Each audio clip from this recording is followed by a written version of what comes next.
enseñanzas más acerca también de la cultura del reino, donde enseñó Chami y habló acerca de la redención. Y la semana pasada tuvimos a nuestra pastora. ¿Cuántos vinieron? Solo Tali vino. Y yo creo que su enseñanza nos bendijo a más de uno, también confrontó nuestras vidas. Y pues hoy termina esta serie. Yo creo que aprendimos bastante y recibimos mucho de Dios.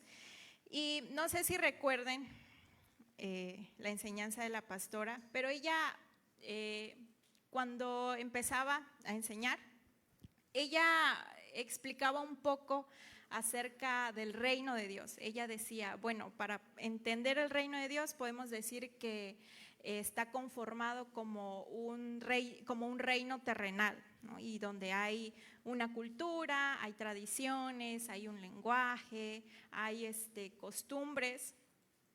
Y yo agregaría a esa definición que nos dio nuestra pastora que también está conformado por una constitución. Y esa constitución está, pues, es donde vienen establecidos los derechos, pero también las responsabilidades de los ciudadanos que conforman un reino, ¿no? En este caso, nosotros como hijos, como hijas de Dios, conformamos el reino de Dios y nuestra constitución sería la Biblia.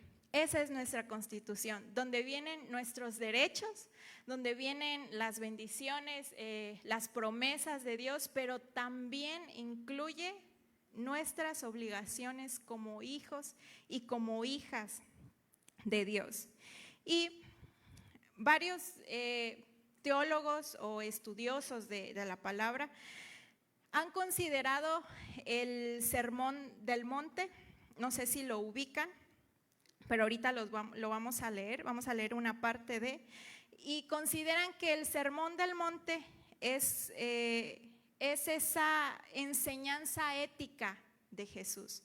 Es donde Jesús nos dice y nos enseña cómo debemos vivir y nos explica como de forma más detallada, específica, de qué trata su reino, o sea, de cómo está conformado el reino que Él vino a establecer aquí en la tierra.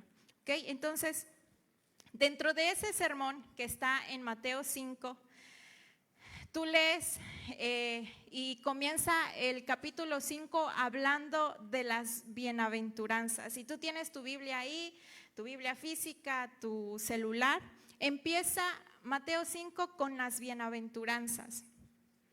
Y quiero que leamos todas estas, que es del 1 al 10, lo van a estar pasando igual en la pantalla.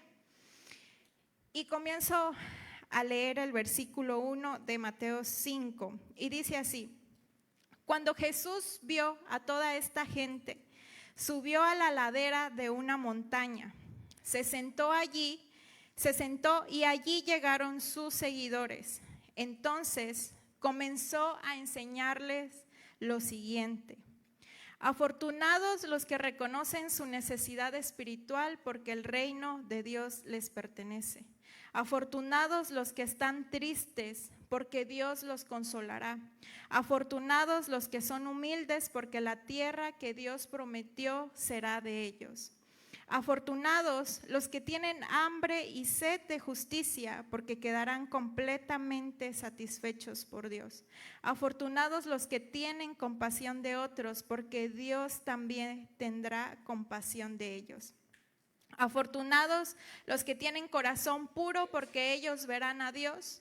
Afortunados los que se esfuerzan por conseguir la paz, porque ellos serán llamados hijos de Dios. Afortunados los que son maltratados por practicar la justicia, porque el reino de Dios les pertenece. Y aquí Jesús, en estas bienaventuranzas, es como que Jesús estaba explicando como las características de los hijos y las hijas de Dios, como los que pertenecían, o en ese caso los que estaban siguiendo a Jesús. Y Él les decía, ok, mis seguidores tienen que verse así, tienen que actuar de esta manera, o al menos se espera que ellos puedan tener estas características. Y yo quiero enfocarme en el versículo 6 de todas las bienaventuranzas. Quiero enfocarme en la que dice, afortunados, o en otra versión dice, bienaventurados los que tienen hambre y sed de justicia, porque quedarán completamente satisfechos por Dios. Y enfatizo este versículo, o vuelvo a repetir este versículo, porque hoy la enseñanza habla o va a tratar sobre la justicia. Y aquí, en el versículo 6, Jesús más detalladamente él dice, una de las necesidades de los creyentes, los cristianos, mis seguidores, es que ellos van a tener una necesidad por justicia y van a ser afortunados cuando tengan esa hambre, esa sed, porque van a ser saciados. Pero Jesús no estaba hablando de una justicia terrenal, si entendemos, ¿no? O sea, su justicia, él no hablaba de esa justicia que tú y yo hoy conocemos, ni no era una justicia carnal, ni de acuerdo a lo que creemos hoy que es justo. Porque más adelante dice, y es por eso que hoy titulé la enseñanza Ojo por Ojo, más adelante en el mismo sermón del monte que Jesús estaba enseñando, él menciona, aquí hay otro viejo dicho que merece una segunda mirada, ojo por ojo, diente por diente. Y él dice, es necesario que yo explique este famoso dicho o esta forma en la que hemos conocido un poco la justicia. Y anteriormente en la ley de Moisés, de hecho este versículo tú lo encuentras en Éxodo, Jesús estaba diciendo o estaba explicando de qué se trataba este principio, porque era un principio en la ley de Moisés y no se trataba de un permiso para la venganza, porque se puede entender de esta manera, ¿no? Que ojo por ojo, diente por diente, lo que me haces, lo mismo te voy a hacer, ¿no? O sea, pero no hablaba de eso, sino se refería a un límite. En la ley de Moisés se refería a un límite para guardar como el orden y que las personas prácticamente no se pasaran, ¿no? Con lo que le harían a la otra persona de vuelta. Entonces, este principio del ojo por ojo, prácticamente los fariseos, años después o tiempo después, comenzaron a enseñarlo ahora como una regla, no como un límite o como una forma de mantener el orden. Los fariseos comenzaron a enseñarlos como si fuera una ley, como si fuera una obligación vengarse cuando alguien te hacía daño, no como un principio, sino como si alguien te hace algo, pues la persona tiene que pagar lo mismo como lo que esa persona te hizo, ¿no? O sea, es ojo por ojo. Es como me hiciste daño, pues te hago lo mismo, ¿no? Y fomentaba como esta venganza o esta justicia por cuenta propia. Y esta era la justicia que los fariseos, iban aplicando e iban enseñando. Pero Jesús toma este versículo y no solamente lo interpreta o lo explica correctamente o lo vuelve como a su esencia real, sino que ahora propone algo completamente diferente. O sea, algo totalmente al revés, donde dice, ustedes escucharon este dicho, que decían ojo por ojo, diente por diente. Y en los versículos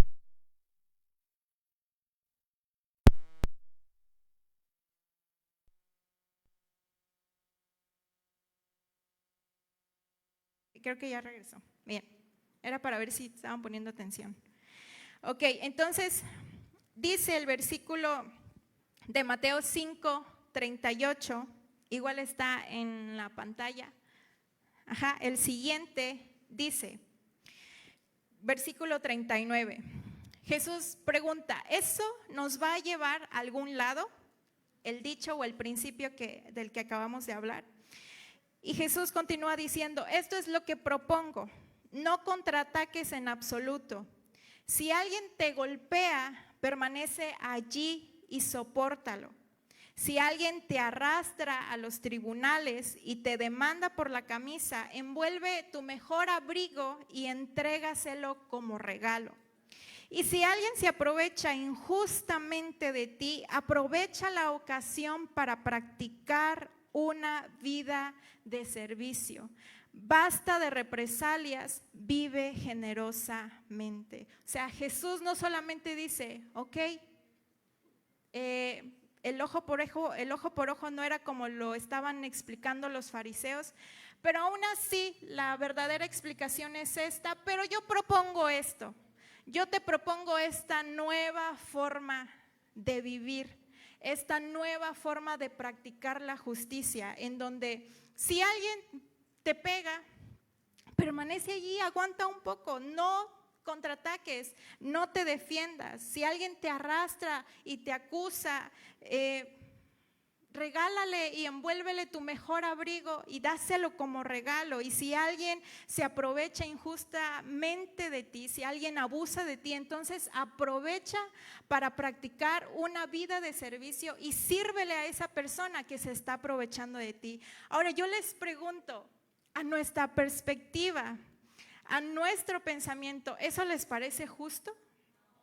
A la sociedad de hoy, si tú le dices esto, oye, si te pega alguien, no, pues aguántate. No, esa persona te va a decir, pero no es justo. Pero no es justo que si alguien me pegó, yo deba todavía de aguantar y permanecer allí. No es justo que si alguien abusó de mí, me ofendió, yo vaya y todavía le sirva a esa persona. Y a nuestra perspectiva, todo esto es lo contrario. Todo esto es algo injusto. Y hoy creo que es algo que observamos mucho, al menos en nuestro país, ¿no? Donde vemos que se aplica este principio de ojo por ojo, donde vemos que si alguien la hace, ese la paga, ¿no? Y donde si vemos que alguien causa daño, pues vamos a hacerle lo mismo y todavía peor, ¿no? Todavía que sufra más, que le duela más, que le vaya peor. Y vemos esto hoy en día en nuestro país. Y en todo el mundo se establece una justicia con una sed de venganza, con ver al otro sufrir. Y esto creo que cada quien, si aquí yo preguntara a todos una definición de justicia humana, todos tendrían una definición.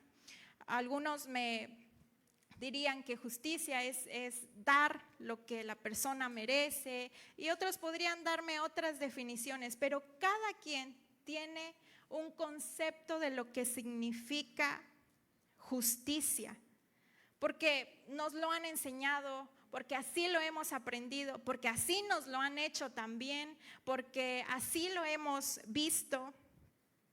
Pero no solamente en la actualidad vemos esto, esta justicia humana, esta justicia que nace del hombre, que nace de nuestra carne, de nuestro deseo de ver que el que nos dañó sufra. También lo vemos en la Biblia.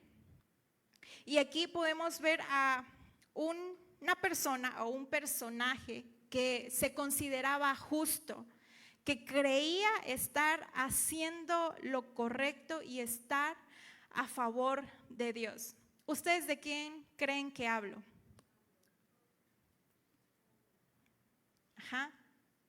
llamado Saulo, ¿no? Antes de llamarse Pablo era Saulo. Y Saulo creía vivir haciendo justicia. Y lo vemos a él empeñándose tanto por perseguir a los cristianos y los mataba y los hacía sufrir. Y él decía, wow, de esta manera yo estoy haciendo justicia. De esta manera, matando a los cristianos, a los que se rebelan en contra de Dios, yo los estoy haciendo que reciban lo que merezcan, lo que merecen. Entonces, Saulo, él a su perspectiva, él a lo que él creía, él era el hombre más justo. Él decía, estoy obedeciendo a Dios y estoy siendo muy justo.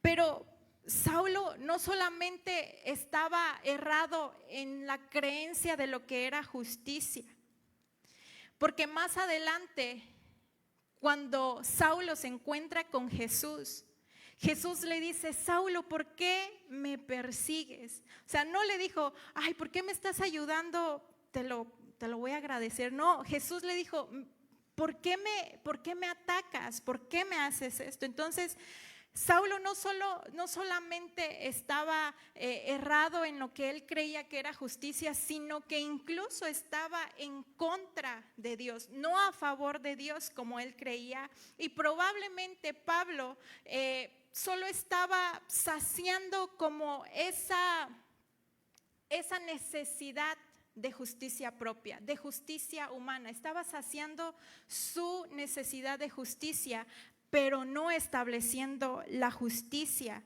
de Dios. Y aquí es donde entra una pregunta.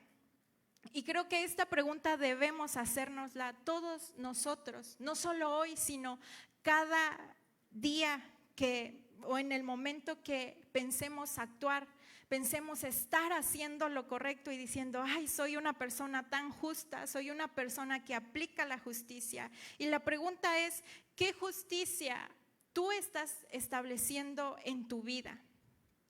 ¿Qué justicia hoy en día estás promoviendo, estás enseñando, estás aplicando? ¿Hay realmente esa hambre y sed por la justicia de Dios que enseña las bienaventuranzas? ¿O es más, se parece más a una justicia con hambre y sed de venganza?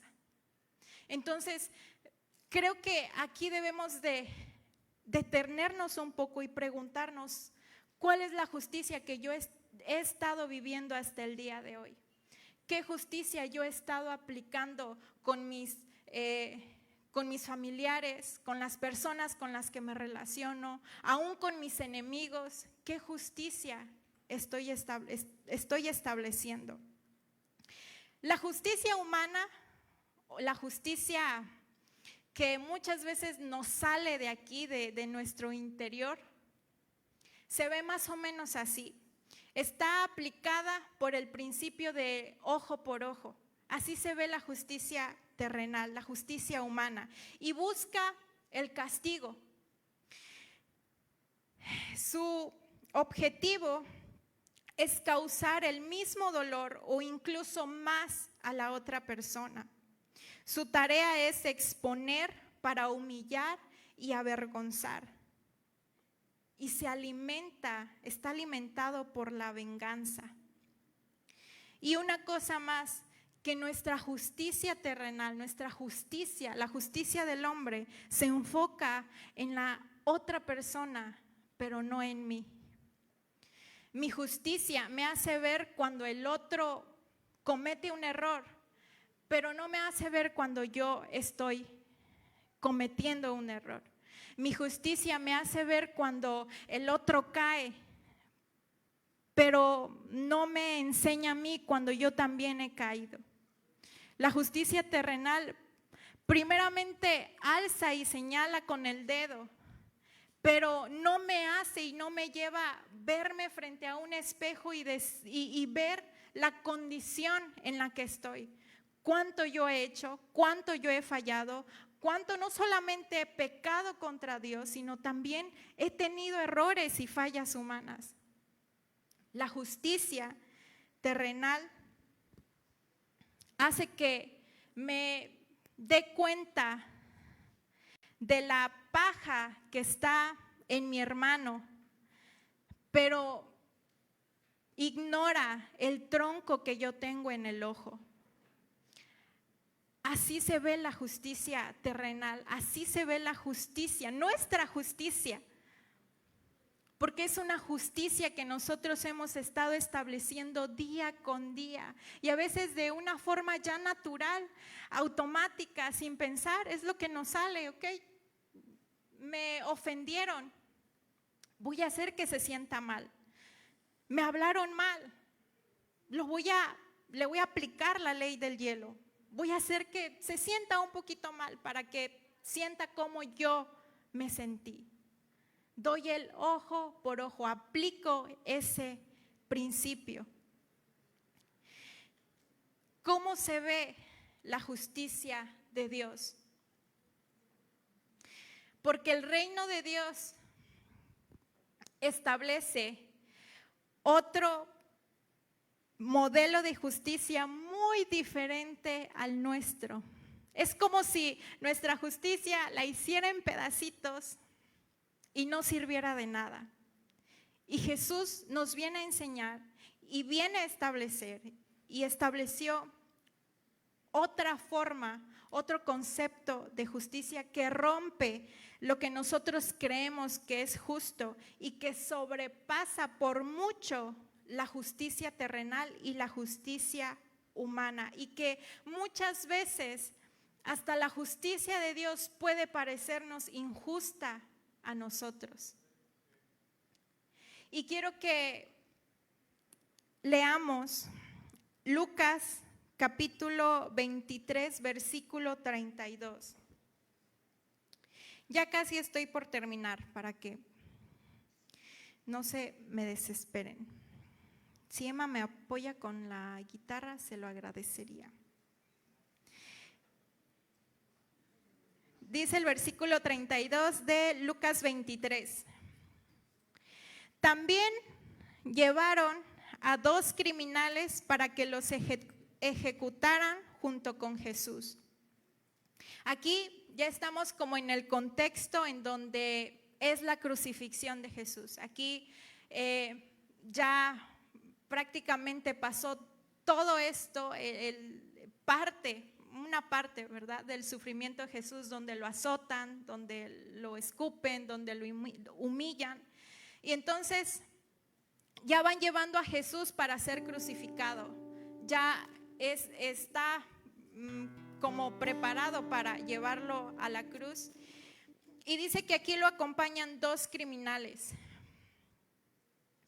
Y cuando llegan, dice el versículo 33, llegan al lugar llamado La Calavera, donde los soldados crucificaron a Jesús y también a estos criminales, uno a su derecha y otro a su izquierda. O sea, Jesús está crucificado y lo acompañan 2 criminales, cada uno a su lado.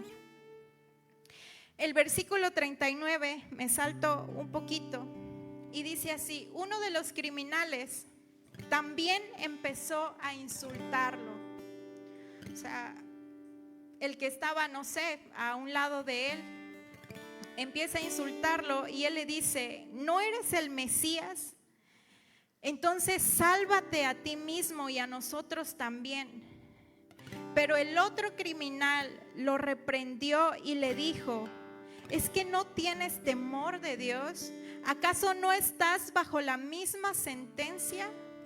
Tú y yo merecemos morir por lo que hicimos, pero este hombre no ha hecho nada malo. Luego le dijo: Jesús, acuérdate de mí cuando comiences a reinar. Entonces Jesús le dijo: te aseguro que hoy estarás conmigo en el paraíso. Y a través de esta historia, de estos versículos, podemos ver la justicia de Dios manifestada en un hombre que probablemente no era justo, que mereciera estar con Jesús en el paraíso. Ante nuestra justicia humana, este hombre no había hecho nada bueno, o sea, toda su vida se la pasó haciendo cosas malas, que por eso terminó siendo crucificado. Pero para Jesús solo le bastó unas cuantas palabras, unos cuantos minutos antes de que este criminal muriera, para que Jesús lo justificara. Y es que la justicia de Dios, la justicia que experimentamos, la justicia que Dios nos ha compartido a todos nosotros, trata al más culpable como si no lo fuera. Trata al más pecador como si no fuera un pecador. Y usa la injusticia, usa nuestra injusticia, tu injusticia y la mía. Dios la usa para cumplir su obra, no para vengarse, no para hacernos sentir mal, no para exponernos o humillarnos. Su justicia divina, la justicia de Dios, hace que la obra de Dios se complete. Y mientras nuestra justicia lo que busca es venganza y retribución siempre, la justicia de Dios siempre está buscando restauración. Siempre está buscando restituir a esa persona que falló, a esa persona que pecó, a esa persona que cayó, a esa persona que falló. Ese es el propósito, el objetivo de la justicia de Dios. Y si tú lees el libro de Romanos, tú puedes encontrar mucho de esto. Y yo te comparto el capítulo 3 de Romanos, versículo 25, que dice: Dios envió a Jesucristo para morir por nosotros. Si confiamos en que Jesús murió por nosotros, Dios nos perdonará. Con esto, Dios demuestra que es justo y que gracias a su paciencia ahora nos perdona todo lo malo que antes hicimos. Él es justo y solo acepta a los que confían en Jesús. Su justicia nos lleva a ti y a mí a decir como este criminal dijo: tú y yo merecíamos ese castigo. Él no hizo nada, Jesús no hizo nada, y éramos tú, éramos también yo, nosotros, que merecíamos el castigo.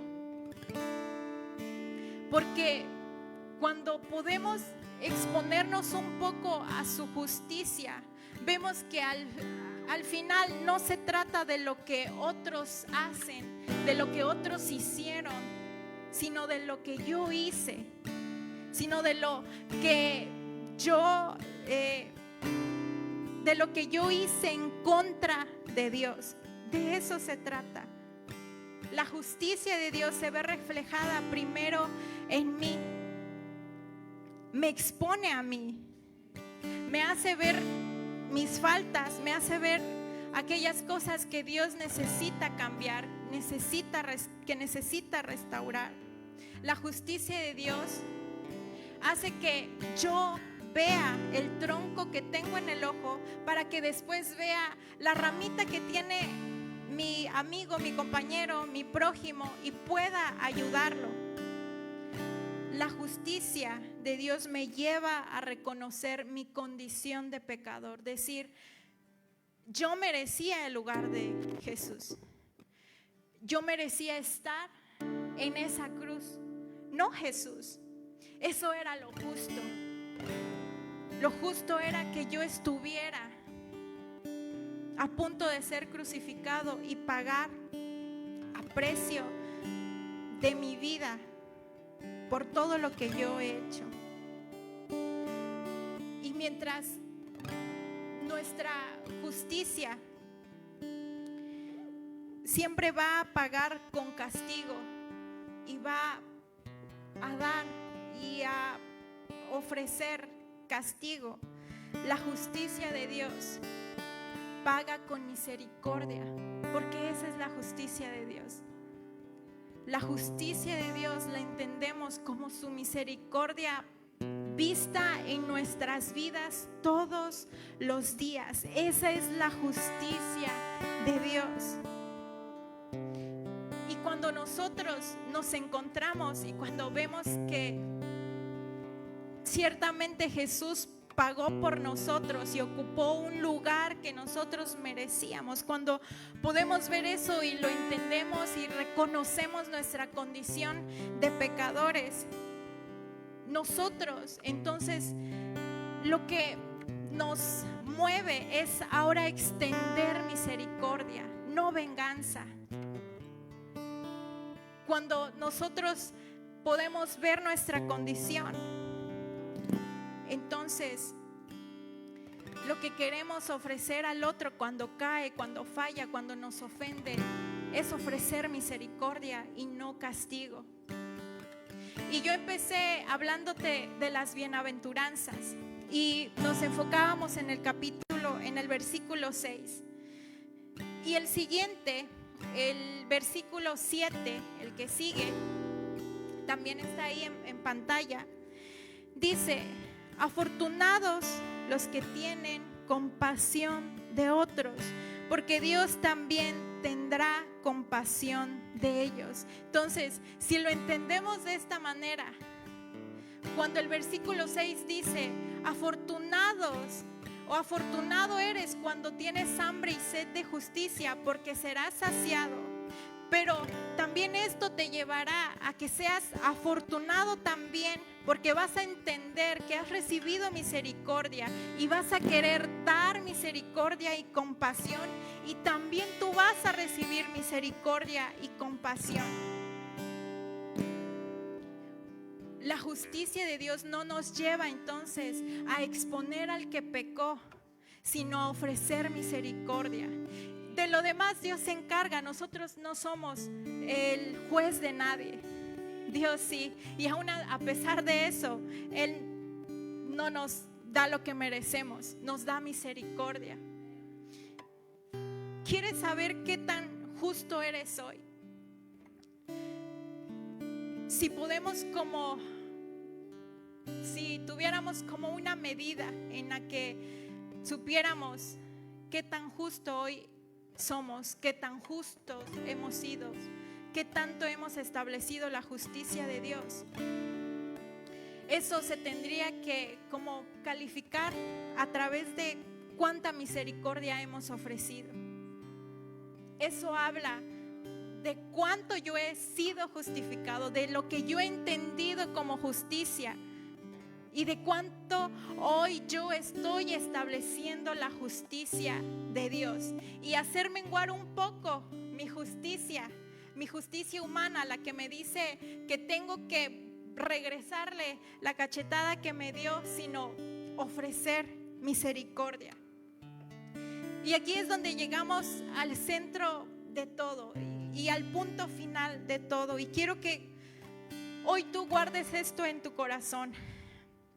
¿Cómo se ve la justicia de Dios? ¿Cómo tú hoy puedes ver la justicia de Dios en el mundo, en tu vida, en tu familia? La respuesta está en la cruz. Ahí es donde vemos la justicia de Dios. Es en la cruz. Y quiero que por un momento te lo puedas imaginar o tener esta imagen mental. A Jesús en la cruz. Y es ahí donde su justicia, la justicia de Dios y su misericordia chocan, se encuentran. Donde la justicia de Dios demandaba castigo, pero su misericordia intervino. Su misericordia se interpuso en esa justicia que demandaba castigo, y Jesús ocupó nuestro lugar. Y eso hace que la justicia de Dios sea totalmente diferente a la nuestra, porque no nos da lo que tú y yo merecemos. Jesús nos da lo que nosotros, lo que tú y yo necesitamos. Ese es el objetivo tan maravilloso de Jesús. No va en busca de pecadores para hacerlos pagar, va en busca de pecadores como tú y como yo para que podamos experimentar su misericordia. Y creo que este es el momento en el que hoy debemos de medir así nuestra justicia, o qué tanto establecemos la justicia de Dios. En que ya no podemos vivir señalando ni castigando, sino dando, ofreciendo, extendiendo la misma misericordia que nosotros ya hemos recibido. Y creo que con eso nos bastaría para poder ofrecer esa misericordia. Y quiero que te pongas de pie y podamos agradecer a Dios y agradecer el sacrificio de Jesús, porque Él nos ha justificado de esa manera. Nos justificó a través de su sacrificio en la cruz. No nos justificó con castigo, no nos justificó con dolor, con humillación. Él pasó todo eso para que tú y yo no pasáramos por eso. Él dio su vida para que tú y yo no la perdiéramos. Él pagó a precio de sangre, a precio muy caro, para que tú y yo hoy podamos vivir su misericordia y vivir extendiendo esa misericordia a otros que la necesitan, porque cuando volteamos allá afuera vamos a ver a nuestra perspectiva muchas injusticias, pero hoy esa es la oportunidad para que nosotros, en vez de señalar o castigar, podamos tener la oportunidad de dar misericordia, de decirle a esa persona: también soy como tú. Pero Jesús no me dio lo que merecía. Jesús me dio perdón. Él ocupó mi lugar y también lo puede hacer contigo. También lo puede hacer aún con la persona que más te ha lastimado, aún con la persona que más te ha fallado, aún con la peor persona que te puedas imaginar. También cuando Jesús la ve, piensa en misericordia. No piensa en venganza, no piensa en castigo, no piensa en hacerlo sufrir, como a veces nuestro corazón nos lleva a actuar y a pensar. Jesús nos lleva a que podamos experimentar un poquito la misericordia que Él siente cuando nos ve. Gracias, Señor, por tu sacrificio en la cruz.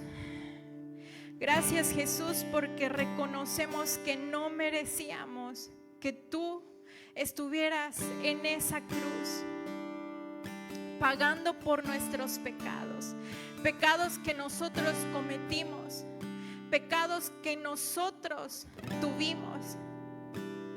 Nosotros merecíamos estar en esa cruz.